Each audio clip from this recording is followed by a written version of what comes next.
ಸಿಹಿಗುಂಬಳಕಾಯಿ ಪಲ್ಯ north Indian ಸ್ಟೈಲಲ್ಲಿ ಮಾಡೋದು ಹೇಗೆ ಅಂತ ತೋರಿಸ್ತಿದ್ದೀನಿ. ನಮಸ್ಕಾರ ಎಲ್ರಿಗೂ. ಅದಕ್ಕೆ ಒಂದು 3 ಕಪ್ಪು ನೀರು ಕುದಿಸಿ ಅದಕ್ಕೆ ಒಂದು 4 ಕಪ್ಪಷ್ಟು ಹೆಚ್ಚಿರೋ ಕುಂಬಳಕಾಯಿ ಹಾಕ್ತಾಯಿದ್ದೀನಿ.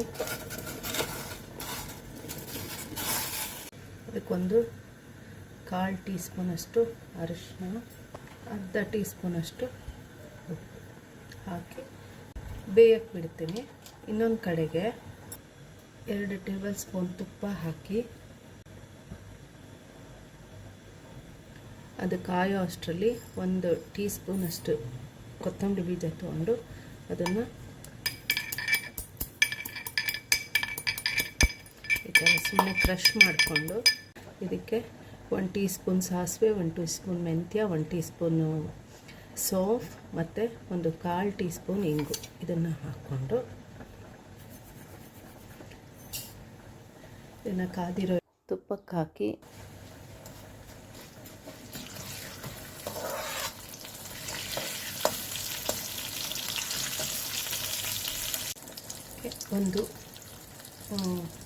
ಒಂದೂವರೆ ಟೀ ಸ್ಪೂನಷ್ಟು ಹೆಚ್ಕೊಂಡಿರೋ ಹಸಿಮೆಣಸಿನ್ಕಾಯಿ, ಒಂದು ದೊಡ್ಡ ಕಡ್ಡಿ ಕರಿಬೇವಿನ ಸೊಪ್ಪು, 4 ಖಾರ ಇರೋ ಮೆಣಸಿನ್ಕಾಯಿ, 2 ಟೀ ಸ್ಪೂನಷ್ಟು ಶುಂಠಿ,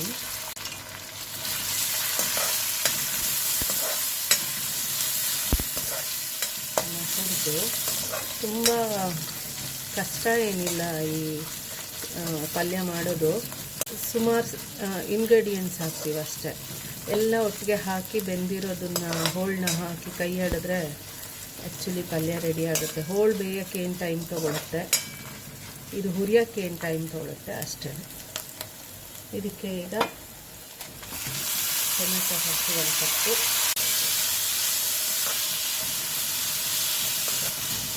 ಒಂದು ಸ್ವಲ್ಪ ಹೀಗೆ ಹುರಿದಾದ್ಮೇಲೆ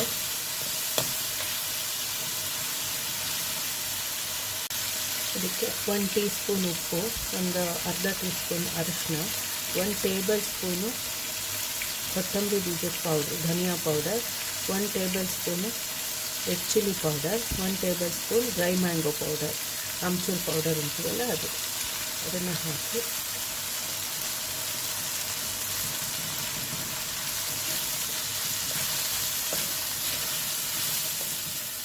ಹೀಗೆ ಕೈ ಆಡಿ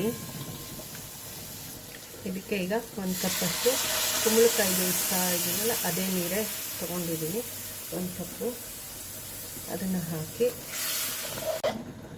ಇದನ್ನು ಈಗ ಚೆನ್ನಾಗಿ ಕುದ್ಬಿಟ್ಟು ಅದು ತುಪ್ಪ ಬಿಡುತ್ತೆ ಅಲ್ಲಿವರೆಗೂ ಮುಚ್ಚಿಬಿಟ್ಟು ಬೇಯಿಸೋದು.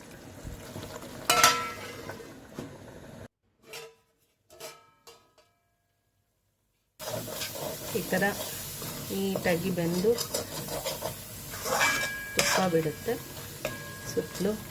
ಆವಾಗ ಒಂದು ಕಡಿಮೆ ಸ್ವೀಟ್ ಇದ್ದರೆ ಒಂದು 4 ಟೇಬಲ್ ಸ್ಪೂನೇ ಹಾಕ್ಬೋದು, ಇಲ್ಲ ಚೆನ್ನಾಗಿ ಸ್ವೀಟ್ ಇದ್ದರೆ 3 ಟೇಬಲ್ ಸ್ಪೂನಷ್ಟು ಬೆಲ್ಲ.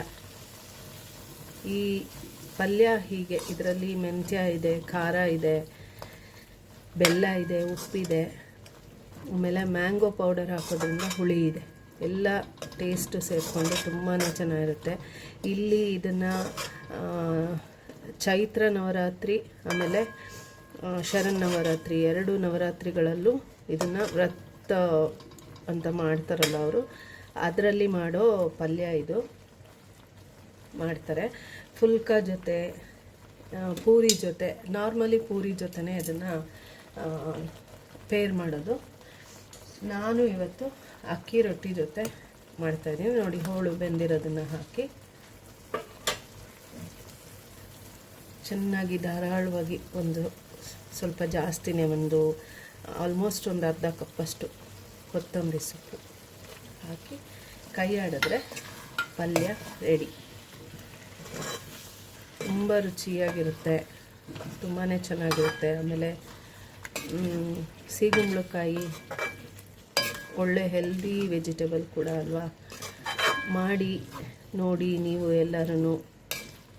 ಹೇಗೆ ಬಂತು, ಇಷ್ಟ ಆಯಿತಾ ಇಲ್ವಾ ಕಮೆಂಟ್ ಮಾಡಿ ಹೇಳಿ. ಮುಚ್ಚಿಟ್ಟಿದ್ದೆ, ಕೈ ಆಡಿಬಿಟ್ಟು ನೋಡೋಣ. Thank you all. Thanks for watching.